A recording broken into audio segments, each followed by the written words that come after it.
ప్రాచీన శాస్త్రీయ అత్యాధునిక వైద్య విధానాలను వినూత్నంగా ఒకే గొడుగు కింద అందుబాటులోకి తీసుకొచ్చింది మెడి9 ఇంటిగ్రేటెడ్ మెడికల్ సిస్టమ్. ఏపీలో కూటమి ఎన్నికల సమయంలో హామీ ఇచ్చిన తల్లికి వందనం, అన్నదాత సుఖీభవ పథకాలు ఇప్పటికీ అమలు కాకపోవడంతో లబ్ధిదారులు నిరీక్షణలో ఉన్నారు.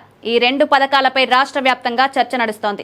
ఇప్పటికే అమలుకు సంబంధించిన సంకేతాలు ప్రభుత్వం ఇచ్చిన నేపథ్యంలో తాజాగా మంత్రి నారా లోకేష్ శాసన మండలిలో కీలక ప్రకటన చేశారు. పథకాల అమలుపై వైసీపీ ఎమ్మెల్సీలు ప్రభుత్వాన్ని ప్రశ్నించగా, మేమిచ్చిన ప్రతి హామీకి కట్టుబడి ఉన్నాం, ఏప్రిల్, మే నెలల్లో తల్లికి వందనం, అన్నదాత సుఖీభవ పథకాలు అమలు చేయడం ఖాయమని స్పష్టం చేశారు. తల్లికి వందనం పథకం కింద ప్రతి తల్లికి 15,000 రూపాయలు, అన్నదాత సుఖీభవ కింద రైతులకు 20,000 రూపాయలు అందజేయనున్నట్లు ప్రకటించారు. ప్రతి కుటుంబానికి మేలు చేసే విధంగా ప్రభుత్వం విధానాలు రూపొందిస్తుందన్నారు. ప్రజలకు ఇచ్చిన ప్రతి హామీని ఆలస్యం చేయకుండా అమలు చేయడమే లక్ష్యమన్నారు. ప్రస్తుత రైతుల సంక్షేమానికి ప్రభుత్వం అధిక ప్రాధాన్యమిస్తోందన్నారు. అన్నదాత సుఖీభవ ద్వారా రైతులకు ఆర్థిక భరోసా కల్పించడంతో పాటు సమస్యల పరిష్కారానికి చర్యలు తీసుకుంటామన్నారు. గత ప్రభుత్వం పెన్షన్ సక్రమంగా పెంచకపోవడం దురదృష్టకరమని విమర్శించారు.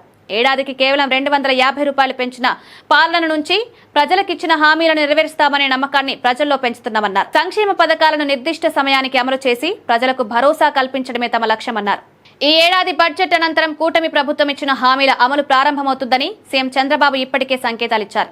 ముఖ్యంగా తల్లికి వందనం, అన్నదాత సుఖీభవ పథకాలు జూన్ లోపు అమలు చేయాలని ప్రభుత్వం నిర్ణయించింది.